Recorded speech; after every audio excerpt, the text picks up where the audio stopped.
সব হারিয়ে ফেললাম আসলে। আমার সহপাঠী, আমার ব্যাচমেট, আমার এলাকার, আমিও কুমিল্লার, ও কুমিল্লার, ও কুমিল্লা জেলা ছাত্র কল্যাণের সভাপতি ছিল, আমি সহসভাপতি ছিলাম। একসাথে আমাদের অনেক দিনের পথ চলা ছিল, অনেক স্মৃতি, সবকিছুই তো হারিয়ে ফেললাম আসলে। তো হারানোর পরে আমরা আসলে একটু শান্তি পেতাম, একটু প্রশান্তি হতো যদি এটা আসলে জাস্টিস করা হতো।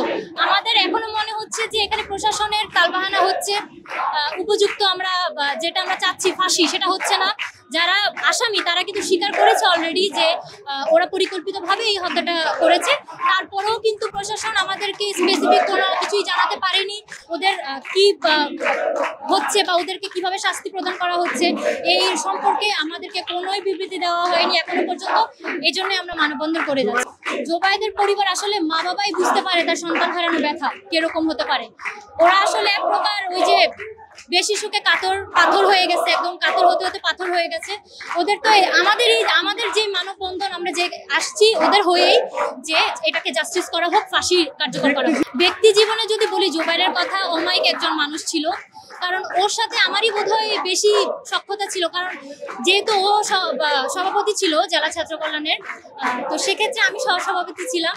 দেখা যেত যে আমি বেশিরভাগই খোঁচা মেরে কথা বলতাম ওকে, কিরে তুই এরকম করিস কেন, স্লো কেন, এত ইয়ে কেন। ওকে অনেক কিছু আমরা বললো, এরকম জুনিয়ররা অনেক কিছু বলতো দুষ্টুমি করে, আমরা অনেক কিছুই বলি, বন্ধু বান্ধবদেরকে বলি, কিন্তু ও কখনোই প্রতি উত্তরে থাকে না যে একটু রাগ করা, কখনোই রাগ করতো না, এত অমায়িক ছিল।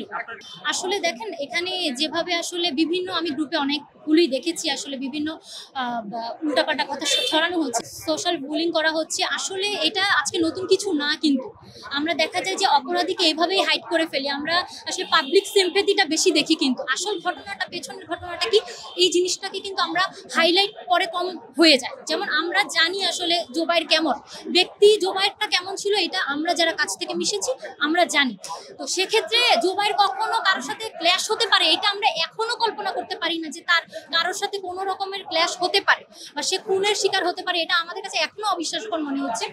সেক্ষেত্রে বলবো যে এই যে সাইবার বুলিংগুলো হচ্ছে, এগুলো বন্ধ করা উচিত। এগুলোর করে আমার মনে হয় এগুলোর বিরুদ্ধে আসলে নড়া উচিত, কারণ উল্টাপাল্টা যেই আমার বন্ধুর ব্যাপারে ছড়ানো হচ্ছে, এগুলো আসলে ঠিক হচ্ছে না। আগে সত্য ঘটনা জানুন, তারপরে বক্তব্য দেন। আসলে আমরা এখনো পর্যন্ত আইন প্রশাসন থেকে যেগুলো জানতে পেরেছি, আমরা এগুলো কি সত্য, আসলে কি সত্য, এটা কিন্তু আমরা এখনো ধোঁয়াশার মধ্যে রয়েছি।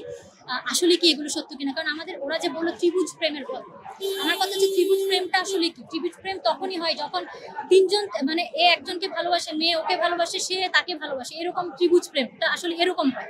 কিন্তু ত্রিভুজ প্রেম, জোবায়েরের কোনো এরকম মেসেজই পাই নাই মেয়ের সাথে, যে মেয়ের সাথে সম্পর্ক ছিল, প্রথমে বলেছি, এরপরে আবার কিভাবে ওরা আবার দাবি করছে যে জোবায়েরের সাথে সম্পর্ক ছিল, যেহেতু যেখানে স্যার সম্বোধন করে কথা বলছে, মেসেজগুলো আমরা দেখেছি টুকটাক যেগুলো পাবলিশড হয়েছে।